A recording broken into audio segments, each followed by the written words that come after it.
because they are greedy for offerings. These Akantakas destroy the seeds of Buddhahood just as surely as a tala tree is destroyed if it is chopped down. The Buddha predicts that such people sever their good roots forever and lose their knowledge and vision. Immersed in the sea of the three sufferings, they cannot attain samadhi. I command that after my tranquility, bodhisattvas and arhats appear in response. Bodies in the Dharma ending age, and take various forms in order to rescue those in the cycle of rebirth. They should either become shramanas, white-robed lay people, kings, ministers, or officials, virgin youths or maidens, and so forth, even prostitutes, widows, profligates, thieves, butchers, or dealers in contraband, doing the same things as these kinds of people while they praise the Buddha vehicle and cause them to enter samadhi in body and mind. But they should never say of themselves, I am truly a bodhisattva, or I am truly an arhat, or let the Buddha's secret cause leak out by speaking casually to those who have not yet studied. Other than at the end of their lives, and then only to those who inherit the teaching. Otherwise, aren't such people deluding and confusing beings and indulging in gross false claims? When you teach people in the world to cultivate samadhi, they must also cease all lying. This is the fourth clear and decisive instruction on purity given by the thus come ones and the Buddhas of the past, world-honored ones. Therefore, Ananda, one who does not cut off lying is like a person who carves a piece of human excrement to look like chandana, hoping to make it fragrant. He is attempting the impossible. I teach the Bhikshus that the straight mind is the way place and that in all aspects of their practice of the Four Awesome Deportments they should avoid falseness.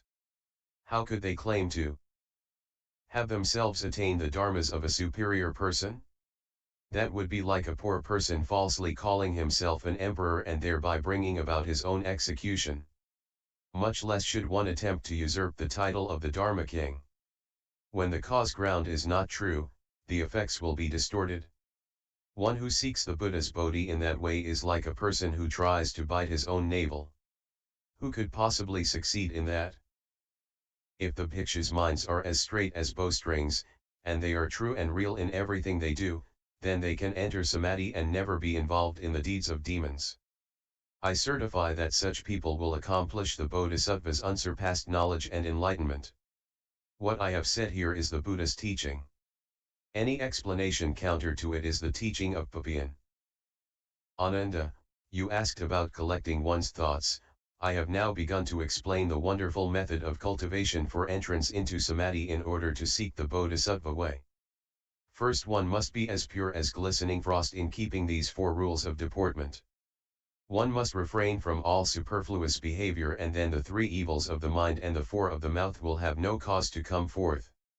Ananda, if one does not neglect these four matters, and, further, does not pursue forms, fragrances, tastes, objects of touch, and the like, then how can any demonic deeds arise?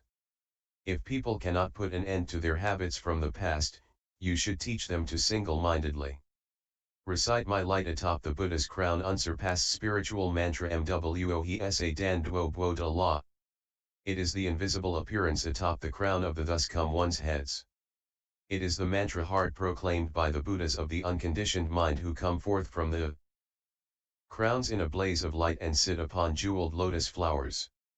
What is more, your past lives with Matanji's daughter have created accumulated eons of causes and conditions. Your habits of fondness and emotional love go back not just one life, nor even just one eon. Yet, as soon as I proclaimed it, she was freed forever from the love in her heart and accomplished arhatship. Even that prostitute, who had no intention of cultivating, was imperceptibly aided by that spiritual power and was swiftly certified to the position beyond study. Then what about you heroes in the assembly, who seek the most supreme vehicle and are resolved to realize Buddhahood? For you it should be as easy as tossing dust into a favorable wind. What, then, is the problem? Those in the final age who wish to sit in a way place must first hold the pure precepts of a bhikshu.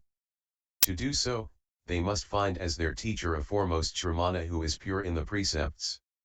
If they do not encounter a member of the Sangha who is truly pure, then it is absolutely certain that their deportment in precepts and rules cannot be accomplished.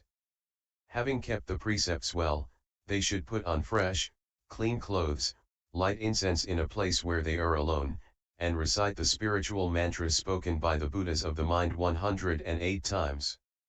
After that, they should secure the boundaries and establish the way place.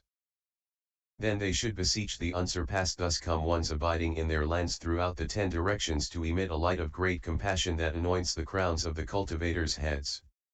Ananda, when any such pure bhikshus, bhikshunis, or white-robed donors in the Dharma ending age who can get rid of greed and lust even at the mental level, hold the Buddha's pure precepts, and in a way place make the vows of a bodhisattva and can bathe upon entering and exiting each time, continuing that practice of the way day and night for 3 weeks without sleep, I will appear before these people in a physical form and rub the crowns of their heads to comfort them and enable them to become enlightened.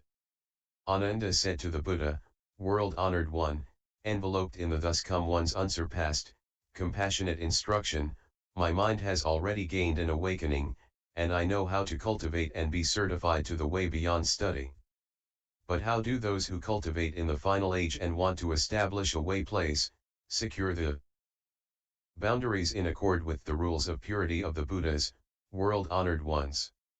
The Buddha said to Ananda, if there are people in the Dharma ending age who wish to establish a way place, they should first find a powerful white cow in the snowy mountains, one which eats the lush and fertile sweet-smelling grasses of the mountains. Since such a cow also drinks only the pure water of the snowy mountains, its dung will be very fine. They can take that cow dung, mix it with chandana, and plaster the ground with it.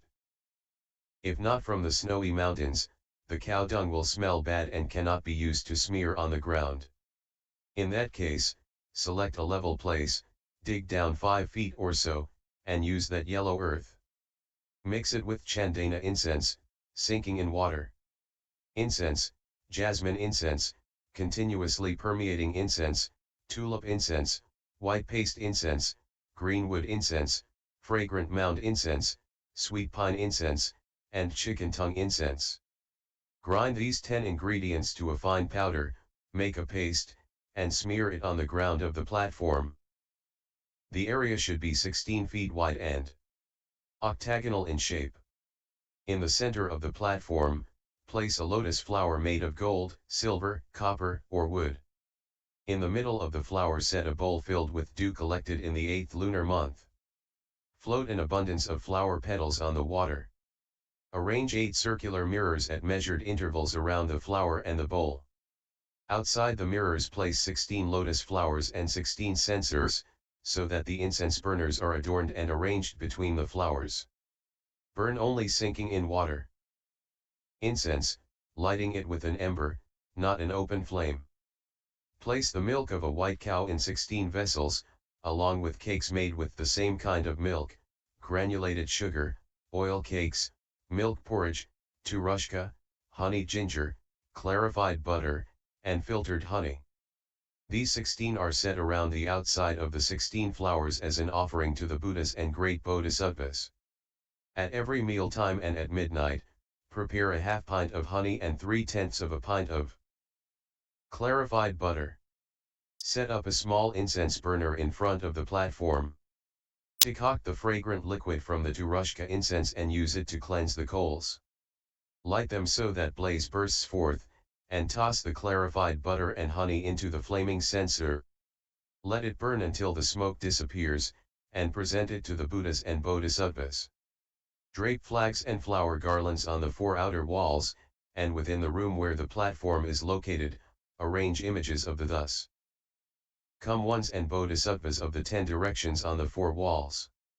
In the most prominent place, display images of Vairocana Buddha, Shakyamuni Buddha, Maitreya Bodhisattva, Akshobhya Buddha, Amitabha Buddha, and all the magnificent transformations of Guanyin, contemplator of the world's sounds, Bodhisattva. To the left and right, place the Vajra treasury Bodhisattvas.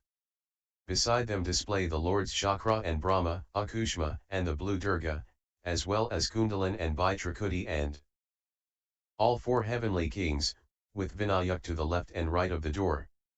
Then suspend 8 mirrors in the space around the platform so that they are exactly opposite the mirrors on the platform. This will allow the reflections in them to interpenetrate infinitely. During the first 7 days, bow sincerely to the names of the thus come ones of the 10 directions, the great bodhisattvas, and the names of the arhats. Throughout the 6 periods of the day and night, continually recite the mantra while circumambulating the platform. Practice the way with a sincere mind, reciting the mantra 108 times in each session. During the second week, make the vows of a bodhisattva with unwavering ceaseless intent. In my Vinaya, I have already taught about vows. During the third week, hold the Buddha's mantra, Bodhi Allah, for 12 hours at a time with a single intent, and on the 7th day, the thus come ones of the 10 directions will appear simultaneously. Their light will interreflect in the mirrors, illumining the entire area, and they will rub the crowns of the practitioners' heads. Cultivating samadhi like this in a way place, even in the Dharma ending age one can study and practice until one's body and mind are as pure and clear as Vaidurya. Ananda, if any one of the Bhikshus precept transmitting masters or any one of 10 Bhikshus in the same assembly is not pure, the way place as described will not be successful. After 3 weeks, sit upright and still for 100 days. Those with sharp roots will not arise from their seats and will become srotapanas. Although their bodies and minds have not yet attained the ultimate fruition of sagehood, they know for certain, beyond question, that they will eventually realize Buddhahood. You have asked how the way place is established. That is the way it is done. Ananda bowed at the Buddha's feet and said, after I left the home life, I relied on the Buddha's affectionate regard. Because I sought erudition, I still have not been certified to the unconditioned. When I encountered that Brahma heaven mantra, I was captured by the deviant spell. Though my mind was aware, I had no strength to free myself. I had to rely on Manjushri Bodhisattva to liberate me.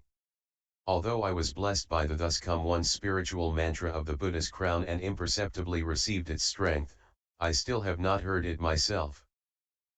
I only hope that the greatly compassionate one will proclaim it again to kindly rescue all the cultivators in this assembly and those of the future in the paths of rebirth, so that they may become liberated in body and mind by relying on the Buddha's secret sounds.